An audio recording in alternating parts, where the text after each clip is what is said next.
저희들 함께 봉독하실 하나님 말씀 요한복음 21장 15절로 23절 말씀 되시겠습니다. 저와 여러분이 한 절씩 교대로 봉독하시겠습니다. 저희가 조밥 먹은 후에 예수께서 시몬 베드로에게 이르시되 요한의 아들 시몬아 내가 이 사람들보다 나를 더 사랑하느냐 하시니 가로되 주여 그러하외이다. 내가 주를 사랑하는 줄 주께서 아시나이다. 가라사대 내 어린 양을 먹이라 하시고 또 두 번째 가라사대 요한의 아들 시몬아 내가 나를 사랑하느냐 하시니 가로되 주여 그러하이다. 내가 주를 사랑하는 줄 주께서 아시나이다. 가라사대 내 양을 치라 하시고 세 번째 가라사대 요한의 아들 시몬아 내가 나를 사랑하느냐 하시니 주께서 세 번째 내가 나를 사랑하느냐 하심으로 베드로가 근심하여 가로되 주여 모든 것을 아시오매 내가 주를 사랑하는 줄을 주께서 아시나이다. 예수께서 가라사대 내 양을 먹이라. 내가 진실로 진실로 내게 이르노니 젊어서는 내가 스스로 띠띠고 원하는 곳으로 다녔거니와 늙어서는 내 팔을 벌리리니 남이 내게 띠띠우고 원치 아니하는 곳으로 데려가리라. 이 말씀을 하시면 베드로가 어떠한 죽음으로 하나님께 영광을 돌릴 것을 가르치심이로라. 이 말씀을 하시고 베드로에게 이르시되 나를 따르라 하시니 베드로가 돌이켜 예수의 사랑하시는 그 제자가 따르는 것을 보니 그는 만찬 속에서 예수의 품에 의지하여 주여 주를 하는 자가 누구오니까 묻던 자더라. 이에 베드로가 그를 보고 예수께 여짜오되 주여 이 사람은 어떻게 내게 삼나이까? 예수께서 가라사대 내가 올 때까지 그를 머물게 하고자 할지라도 내게 무슨 상관이냐 너는 나를 따르라 하시더라. 함께 봉독하시겠습니다. 이 말씀이 형제들에게 나가서 그 제자는 죽지 아니하겠다 하였으나 예수의 말씀은 그가 죽지 않겠다 하신 것이 아니라 내가 올 때까지 그를 머물게 하고자 할지라도 내게 무슨 상관이냐 하신 것이로라. 아멘. 저희는 오늘까지 내적 치유를 공부하고 난 뒤에 케이스 스터디를 하고 있습니다. 한 사람 한 사람 삶에 그 하나님이 회복시키시는 원리가 어떻게 적용됐고 그 적용된 원리를 따라서 우리가 어떻게 회복되느냐라는 것들을 살펴보고 있습니다. 오늘은 성경 속에 저희가 살펴볼 사람들이 한 40명 가까이 되는 겁니다. 그래서 오늘은 그래도 베드로를 살펴보면서 대단히의 막을 내리고자 합니다. 우선 이 배경을 보시면 베드로는 7 제자들과 함께 고기 잡으러 가는 겁니다.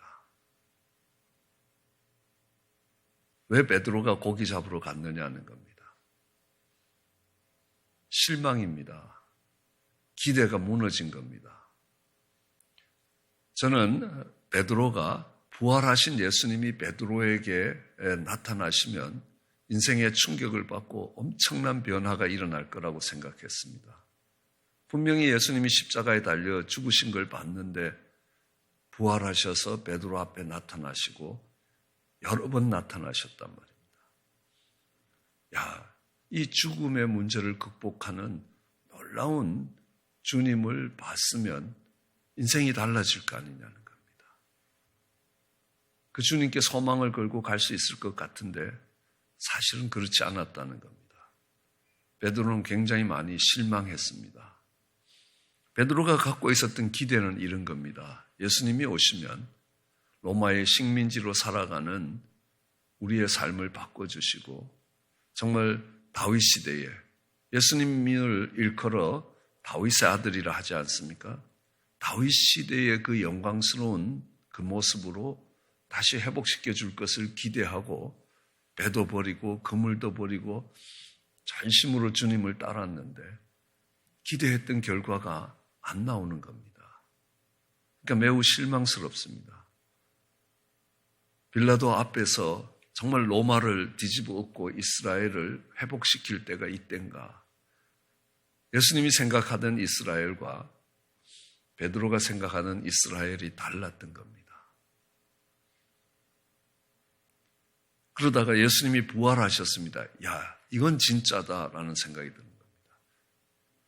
그렇게 십자가에 못 박아도 다시 살아나시는 예수님이면 어마어마한 삶과 죽음의 이 권세를 잡으신 분이 이 정말 우리를 잘 살게 해주실 거다. 종살이하는 이 로마에서부터 해방시켜 주실 것이다. 그런데 한참이 지나는데 아무 일이 일어나지 않는 겁니다. 낙심이 되는 겁니다. 절망이 되는 겁니다. 희망이 사라지는 겁니다. 우린 그걸 우울이라고 이야기합니다. 우울증이라는 것은 희망을 포기한 사람들이라는 겁니다. 아, 이 땅에 소망이 없다. 그러면 하나님 나라로 소망이 옮겨질 수 있게 되는 겁니다. 그게 우울의 긍정적인 역할입니다. 근데 예수님께 소망이 없다는 겁니다. 그가 기대했던 것들을 이루어 주실 분이 아니라는 겁니다. 그러니까 옛날에 하던 대로 고기 잡으러 가자라고 해서 고기를 잡았습니다. 근데 웬일입니까? 밤새도록 한 마리도 안 잡히는 겁니다. 어느 목사님이 그렇게 설교하시는데 은혜를 받았습니다. 고기가 한 마리도 안 잡히는 게 은혜라는 겁니다.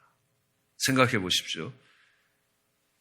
처음 예수님을 만날 때는 그래도 배를 타고 나가갖고 깊은 데까지 가서 그물을 내리니까 거기 고기가 있었습니다. 근데 여기는 배 왼편에는 고기가 한 마리도 없고 오른편에는 고기가 우글우글하고 있다는 겁니다. 그 많은 고기가 배를 기준으로 한 마리도 옆으로 못 넘어갔다는 겁니다. 얼마나 놀라운 기적이냐는 겁니다. 하나님이 고기가 한 마리도 안 잡히게 하는데도 이유가 있다는 겁니다. 그래서 베드로 보고 이야기합니다. 그물을 배 오른편에 던져라. 라이트 사이드입니다. 반대말은 레프트 사이드겠죠. 아니면 라이트 사이드의 반대말은 롱 사이드라는 겁니다. 영어도 그렇고 원어도 그렇습니다. 네가 지금 잘못된 쪽을 바라보고 있고 잘못된 쪽을 향해 가고 있다는 겁니다. 옛날에는 뭡니까? 처음 예수님을 만날 때는 You are in the wrong place. 잘못된 위치에 있다는 겁니다. 그러니까 change your position. 자리를 바꾸라는 겁니다. 지금 있는 데서 이쪽으로 가야 된다는 겁니다. 그런데 지금은 뭡니까? You are in the right position. 그러니까 네가 있는 자리가 제 자리라는 겁니다. Stick to there. 거기에 그대로 머물러라는 겁니다. But change direction. 이 방향을 바꾸라는 겁니다. 그래서 우리는 처음 부를 때를 perspective change라고 이야기합니다. 내가 위에서 보던 것을 아래에서 보면 다르게 보입니다. 그러니까 포지션이 달라지면 보이는 게 달라진다는 겁니다. 여기는 아니라는 겁니다. 생각하는 틀을 바꿔야 된다는 겁니다. 생각하는 방식을 바꿔야 된다는 겁니다. 그래서 여기는 패러다임 체인지라고 이야기합니다. 처음 게네사렛 호숫가에서 부르실 때를 콜링이라고 이야기합니다. 소명이라고 이야기합니다. 그러니까 사명으로 부르신 것입니다. 그렇지만 오늘 이 요한복음 21장 커미션이라는 겁니다. 사명을 주시는 겁니다. 그래서 콜링과 커미션 사이를 우리는 훈련이라고 이야기합니다. 영어로는 디스플린이라고 이야기합니다. 그 디스플린이 끝난 사람을 디사이플, 제자라고 이야기하는 것입니다.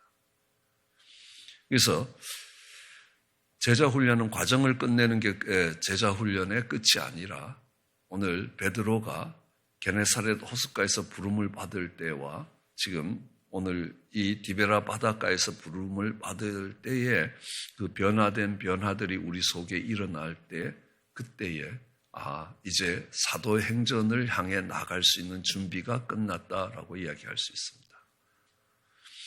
우선 이런 낙심하고 좌절한 베드로를 그 주님이 짧은 시간에 회복을 시켜주시는 겁니다. 제일 먼저 뭘 하셨냐? 조반을 차려놨습니다. 조반을 차려놨습니다. 잘 먹어야 된다는 겁니다. 엘리야가 시험 들었을 때도 로뎀나무 밑에 가서 나 좀 죽이시라고 안 사는 게 좋겠습니다. 차라리 죽는 게 낫겠습니다. 라고 이야기할 때, 그러니까 떡과 물을 갖고 가서 먹어라 라고 이야기하시는 겁니다. 그러고도 또 퍼지는 겁니다. 그러니까 너 그만큼 먹었으면 일어나야 될 거 아니냐는 게 아니라 다시 떡과 물을 갖고 또 찾아가는 겁니다. 주님도 조반을 차려놨습니다. 생각해 보십시오. 밤새도록 고기 한 마리도 못 잡았습니다. 쫄쫄 굶었다는 소리 아니겠습니까? 그렇죠? 그러니까 뭐 밤에 잡았겠습니까? 어둑어둑한 저녁이 되면 이제 고기들이 몰려 다니는 길목이 있기 때문에 이제 잡으러 나갔는데 그때부터 잡기 시작해서 밤새도록 잡았는데 한 마리도 못 잡은 거 아닙니까? 그러니까 아무것도 못 먹었다는 이야기가 배가 고프다는 이야기입니다. 그러니까 조반을 차려놓습니다. 근데 오늘 이렇게 조반을 차려놓는데요. 그 앞에 보시면요. 예수님이 숯불을 피워놓고 있습니다. 베드로가 이 숯불을 볼 때에 무슨 생각을 하겠습니까? 이 요한복음 기자는 의도적으로 그 숯불 앞에 베드로를 세우고 계시는 주님을 보시는 겁니다. 그 숯불은 베드로가 그 숯불을 쪼이면서 예수님을 3번 부인했던 베드로거든요. 그러니까 어느 목사님 그렇게 이야기하시더라고요. 그러니까 사도 바울은 돌집에도 안 들어갔다라고 이야기합니다. 돌만 보면 스테판을 때려 죽이던 기억이 나고요. 베드로는 숯불 가까이 안 갔다는 겁니다. 그 숯불에서 3번 부인했던 기억이 있기 때문에 그렇다는 겁니다. 예수님이 똑같은 현장 점검을 하시는 겁니다. 베드로가 예수님을 부인하던 그 현장을 그대로 만들어 놓으신 겁니다. 그 숯불을 피워놓고 베드로가 이렇게 했습니다. 다른 사람은 다 주를 부인하더라도 나만은 죽는데도 감옥까지 따라갈 거다 그랬습니다. 그러니까 네가 다른 사람보다 나를 더 사랑하느냐라고 묻습니다. 그 다음에는 다른 사람보다 더 사랑하느냐를 빼고 네가 나를 사랑하느냐라고 묻습니다. 우리가 회복되는 것은, 우리가 낙심되고 좌절되는 데서 회복되는 것은 내가 예수님을 사랑한다는 그 고백으로 회복이 된다는 겁니다. 그런데 3번째 물었습니다. 17절입니다. 3번째 가라사대 요한의 아들 시몬아 내가 나를 사랑하느냐 하시니 주께서 3번째 내가 나를 사랑하느냐 하심으로 베드로가 근심했다는 겁니다. 베드로가 왜 근심합니까? 3번 질문하는데요. 우리는 이 베드로가 이 훈련을 끝내고 예수님 밑에서 훈련을 끝내고 이제 사도행전을 시작할 때에 우리들에게는 반드시 이 베드로가 했던 근심이 있어야 된다는 겁니다. 근심에 반대되는 말은 뭐겠습니까? 자신만만한 겁니다. 자신만만한 겁니다. 언제요? 다른 사람들은 다 주를 부인하더라도 나만은 죽는데도 따라갈 거고 감옥도 따라갈 것이다. 이게 베드로가 사기친 거 아닙니다. 분명히 베드로의 진심이었습니다. 그런데요, 실제로 그렇게 할 수 있는 힘이 없었던 겁니다. 오늘 이 3번째 질문을 하는 것들을 조금 더 생각해 보면요, 베드로는 이렇게 이야기합니다.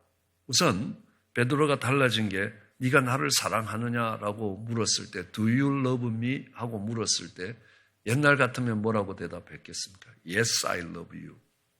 예, 내가 주를 사랑합니다. 나는 죽는데도 따라갈 거고 감옥까지 갈 겁니다. 그런데 그게 사기로 판명됐죠. 그죠? 그렇게 못했습니다.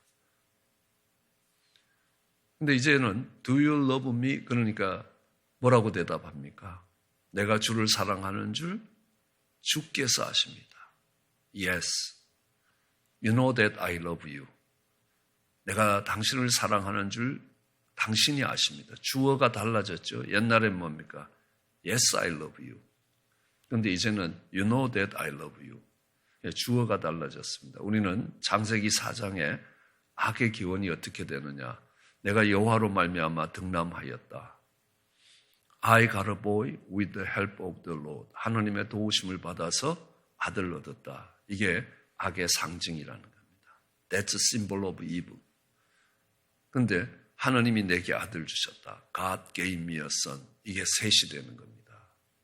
베드로에게 그런 변화가 일어났습니다. 주어가 달라졌습니다. 그의 삶의 주권이 달라진 것이라는 겁니다.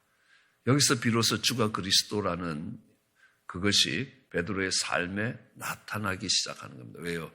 내가 이제 더 이상 자신만만할 수가 없습니다. 그 다음에 세 번째 물었습니다. Do you love me? 하고 물었습니다. 근데 달라진 게 뭡니까? Yes도 못합니다. Yes라는 대답이 없습니다. 그러니까 앞에는 두 번째 가라사대 요한의 아들 시몬아 내가 나를 사랑하느냐 할 때 가로되 주여 그러하오이다. Yes죠. 내가 주를 사랑하는 줄 주께서 아십니다. 그런데 세 번째 내가 사랑하느냐 하심으로 주여 그러하오이다. 그 말이 없습니다. 그죠? Yes를 못하더라는 겁니다. 왜 그런가 우리가 조금 더 살펴보면요. 그러니까 첫 번째 물으실 때는 예수님이 아가파오로 물었습니다. 베드로는 필레오로 대답했습니다. 두 번째는 비교급을 떼고 아가파오로 물었습니다. 아가페로 물었습니다. 베드로는 필레오로 대답했습니다. 세 번째 예수님이 필레오로 물었습니다. 그러니까 베드로가 고민하기 시작하는 겁니다. 근심하기 시작하는 겁니다. 그러니까 우리는 사랑의 수준이 조금씩 다르다는 거 알고 있습니다. 필레오는 친구를 사랑하듯이 친구를 좋아하듯이 좋아하는 거라면 아가페는 정말 부모님들이 자녀를 위해서 완전히 헌신하는 것, 그 이상의 사랑을 이야기하는 거 아닙니까? 주님은 그렇게 물었고 베드로는 필레오로 대답했는데 세 번째 네가 필레오로 나를 사랑한다고 지금 이야기를 하고 있는데 그거 진짜냐? 하고 물었습니다. 그러니까 자신이 없는 겁니다. 이젠 아무리 내가 굳게 결심을 하고 내가 그럴 거라고 해도 내가 나를 믿을 수가 없다는 겁니다. 내가 나라는 인간을 믿을 수가 없다는 겁니다. 주님이 붙들어 주시지 아니하면 오늘 밤이 새기 전에 세 번 주를 부인하는 그런 연약한 인간이라는 걸 깨닫습니다. 그러니까 주님이 붙들어 주셔야 된다는 겁니다. 아, 원래 내가 그 모양이라는 걸 아는 겁니다. 베드로는 지금 주님을 세 번 부인한 것에 대한 죄책감이 꽤 크다는 겁니다. 그리고 정말 그가 주님께 걸었던 기대가 무너졌던 겁니다. 그죠? 그런데 그것이 어떻게 극복되느냐는 겁니다. 주님이 차려주시는 조반을 먹는 겁니다. 주님의 사랑입니다. 그리고 네가 나를 사랑하느냐라고 하는데 얻어먹고 나서 싫어요라고 할 수 있겠습니까? 그죠? 예, 내가 주를 사랑한 줄 주께서 아십니다. 하면서 내가 나 자신에 대한 기대도 주님에 대한 기대도 잘못됐다는 걸 아는 겁니다. 우리는 치유를 배우면서 내가 원하는 기대를 채워서 이 문제가 해결되는 게 아니라는 겁니다. 어제도 수가성의 여인에서 살펴봤지만 기대를 채우면 기대는 점점 더 커질 거라는 겁니다. 그 기대를 버림으로 인해서 거기서부터 자유함을 얻을 수 있게 될 것이라. 베드로는 그 기대를 자신에 대한 기대를 버리는 겁니다. 그리고 주님에 대한 기대가 잘못됐다는 걸 압니다. 주님에 대한 기대 때문에 그에게 실망과 좌절과 낙심이 왔습니다. 자신에 대한 기대가 잘못됐기 때문에 베드로에겐 죄책감이 왔습니다. 때로는 가끔씩 그러고 목사냐라고 이야기를 들을 때 어떻게 대답해야 되는지 배웠습니다. 나는 여전히 주님이 필요한 죄인입니다. 내가 그런 수준에 있다는 겁니다. 하나님이 은혜를 베풀어 주시고 하나님이 정말 성령으로 권능을 주시기 때문에 그 일을 감당할 수 있는 것이지 그렇지 않으면 인생에 할 수 있는 것이 아무것도 없다는 겁니다. 베드로가 그랬습니다. 그리고 베드로가 마지막으로 넘어야 될 것이 뭐냐 하면요. 저 요한은 어떻게 될 것입니까? 마지막으로 형제들에 대한 그러니까 우리가 나와의 관계가 있고 하나님과의 관계가 있고 사람과의 관계가 있을 거 아닙니까? 그렇죠? 그러니까 내가 나 자신을 잘못 봤다는 겁니다. 그러니까 죄책감이 들어오는 겁니다. 원래 죄인이라는 겁니다. 주님의 은혜와 위로와 사랑이 필요한 사람이다라는 겁니다. 그러므로 죄책감에서 자유로워질 수 있습니다. 주님에 대한 기대가 내가 잘못됐었구나라는 겁니다. 그러면 이제는 요한은 어떻게 될 거냐는 겁니다. 비교와 경쟁이죠. 거기서 오는 게 뭐겠습니까? 열등감입니다. 요한은 살려두신단다. 우리는 죽이실 것이라는 겁니다. 내가 언제 그렇게 이야기했냐? 요한을 내가 올 때까지 살려둔다 할지라도 그게 너하고는 상관이 없다. 이렇게 이야기했지 요한을 살려두겠다라고 이야기한 게 아니라는 겁니다. 여기서 보면요. 이미 요한은 20절에 보면 베드로가 돌이켜 예수의 사랑하는 제자가 따르는 것을 보니 따르는 걸 보는 겁니다. 이미 그 사랑하는 제자는 예수님을 따라가고 있습니다. 그렇죠? 근데 베드로는 안 따라가죠. 19절에 보면 나를 따라오라. 나를 따라오라. 이 오늘 읽은 본문에 3번씩이나 너는 나를 따라오라라고 이야기합니다. 말씀드렸듯이 따라오라는 말은 지금 무슨 말입니까? 안 따라오고 있다는 말 아닙니까? 그렇죠? 앉으라 그러면 이 사람이 서 있다는 거지 앉아 있는 게 아니지 않습니까? 두려워 말라라는 말이 은혜가 되는 건 내가 지금 두려워하고 있고 두려워할 수밖에 없는 상황에 있다는 걸 하나님이 이해하고 계시다는 겁니다. 그러니까 넌 날 따라오라라고 이야기하는데 이미 요한은 예수님을 따라가고 있는 겁니다. 근데 나는요 아직 주님을 못 따라가고 있는 겁니다. 그러니까 베드로에게 너는 날 따라오라라고 이야기를 하시는 겁니다. 이제 그렇게 그래 내가 요한처럼 주님을 따라가기로 하자라는 겁니다. 근데 그 다음에 하시는 말씀이 얘는 어떻게 될 거냐는 겁니다. 비교라는 겁니다. 아니야 비교할 게 없다는 겁니다. 나를 향한 은혜가 그것으로 족하다는 겁니다. 내 은혜가 족하다는 겁니다. 그 은혜가 깨달아지면 열등감이 사라진다는 겁니다. 내가 이만큼 괜찮은 사람이라는 걸 증명을 해야 되면 그걸 못할 때 오는 게 열등감이라는 겁니다. 다른 사람이 이만큼 하는데 다른 사람은 주님을 따라가는데 나는 못 따라가고 있다. 거기서 오는 게 열등감이라는 겁니다. 그거는요 정말 많은 우리 삶에 많은 이상한 행동들을 만들게 되는 겁니다. 쉽게 이야기해서 바보 보고 바보라 그러면 화냅니다. 하버드 대학을 수석으로 졸업한 사람 보고 바보라 그러면 내가 좀 모질해 하고 웃을 수 있습니다. 열등감의 문제입니다.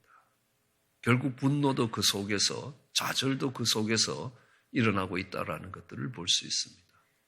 그래서 어떻게든 잘난 척을 해야 된다는 겁니다. 근데 아니라는 겁니다. 은혜가 족하다라는 하나님이 내게 주신 은혜가 그것으로 충분하다는 겁니다. 그러면 베드로는 주님을 따라가면서 사도행전을 써 내려갈 수 있다는 겁니다. 그렇게 정말 이 베드로를 다시 회복시켜서 사명의 자리로 가는 겁니다. 끝으로 우리가 회복을 이야기할 때에 그 회복은 사명의 자리로 다시 돌아가는 겁니다. 아버지가 도박에 빠졌습니다. 그러면 아버지로서의 사명을 감당하지 않습니다. 남편으로서의 사명도 중요하지 않습니다. 도박이 주는 쾌감을 쫓아가는 겁니다. 그러다가 그 사명의 자리로 돌아오면 회복됐다라고 이야기합니다. 엄마가 알코올 중독이 돼서 자녀들을 돌보지 않으면 엄마로서의 사명을 감당하는 게 아니라는 겁니다. 아내로서의 사명을 감당하는 게 아니라는 겁니다. 그러나 그 자리로 돌아갈 때에 하나님은 우리를 회복이라고 이야기합니다. 베드로가 정말 사람 남은 어부로 부르심을 받았다가 그물 들고 고기 잡으러 갔다가 다시 사람 남는 어부로 돌아올 때에 회복이 됐다라고 이야기합니다. 그런 하나님이 주시는 사명들이 베드로처럼 아름답게 회복되며 그리스도의 장성한 분량에까지 나아갈 수 있는 저와 여러분 되시기를 주의 이름으로 축원합니다. 기도하시겠습니다. 사랑과 은혜가 많으신 하나님, 오늘 한없이 실수하고 넘어지고 부인하고 돌아서는 베드로를 향한 주님의 그 사랑이 있었음을 기억합니다. 하나님, 그 사랑에 힘입어 다시 일어날 수 있게 하시고 하나님 그 위로를 통해 하나님 새롭게 시작할 수 있게 하시기 원합니다. 하나님, 그 열등감도 하나님의 은혜로 일어서게 하여 주시기 원합니다. 하나님이 우리에게 주신 한 사람 한 사람에게 주신 그 은혜가 충분하다고 고백하며 내가 받아야 될 것보다 더 많은 것들을 받은 인생이라고 고백하는 그 은혜의 고백으로 우리의 모든 아픔들이 회복되는 귀한 역사가 있게 축복해 주시기 간절히 원합니다. 감사합니다. 예수님 이름으로 기도드렸습니다.